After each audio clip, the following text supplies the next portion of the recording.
In this brief presentation, we will preview the ADA compliance course. My name is Chris Rivenberg, and I'm the creator of the course. I'm also an attorney, the founder of accessible.org, and the author of the ADA book. And I specifically designed this course to help website owners significantly reduce their risk of being sued over website accessibility. Zooming in on this first slide, I have many website owners feel stuck, and there's a man at a desk, and the look on his face is somewhere between confused, frustrated, and overwhelmed.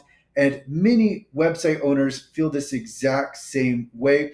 I also have a snippet from Google just meant to represent that as you are researching and as you are looking through different articles and different posts from digital accessibility companies, you will read them say different things on how to make your website ADA compliant, which only adds to the confusion.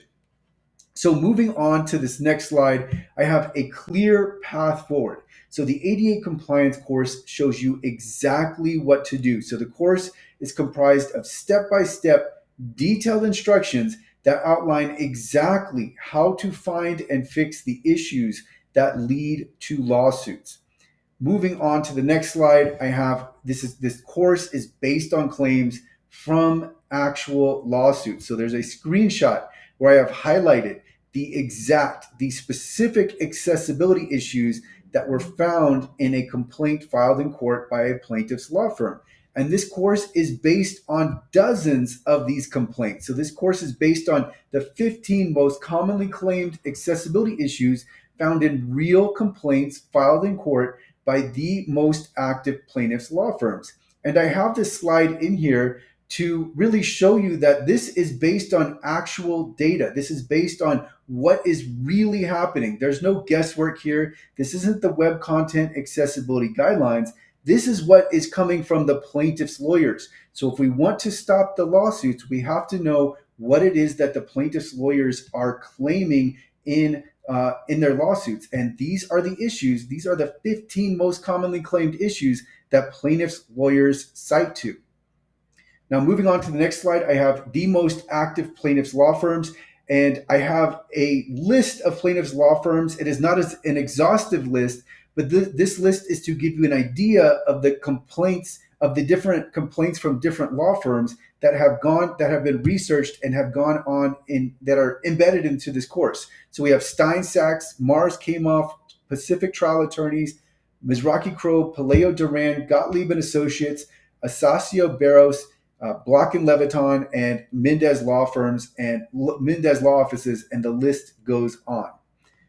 So on the next slide, I have strategy and approach. This course is going to give you the strategy that you need, and it's also going to give you the approach and mindset that you need when working on accessibility. So think of this as consulting on your overall strategy and what your team's mindset should be as you are working on this project. And then on this next slide, I have exactly what to do step by step. And there's a screenshot of a YouTube video from one of the lessons. And it's me in front of a whiteboard talking through exactly what the accessibility issue is that you need to be concerned with, and then explaining it and explaining what to look for and how to fix the issue. This is the level of detail that you can expect from this course, because that level of detail is necessary to prevent lawsuits.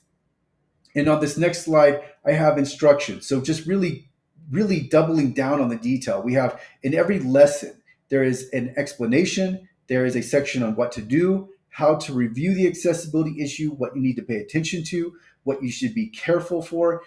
There's a section for additional resources if there are any, and then potential defenses. So defense attorneys need help with this too, because many defense attorneys, in fact, most defense attorneys, do not understand the technical accessibility side of these lawsuits. So with this one section, if you have general counsel, this can help your defense attorney better defend this claim, and it could result in your settlement amount being lowered, because you can come back to the plaintiff's law firm and really work against them and defend against the claims being made.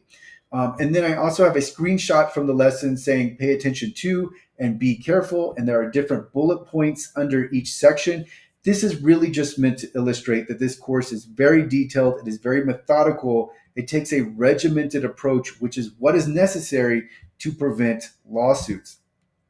So continuing on, also have model code examples. So you are going to have a developer contracted, or there needs to be a developer involved in some form or fashion, and there will be code examples for your developer to work from. So this is going to be really helpful in understanding how to implement the fix correctly, because again, we get to detail. It's not only that we fix the issue, we have to make sure it is fixed correctly. So there are model code examples throughout the course.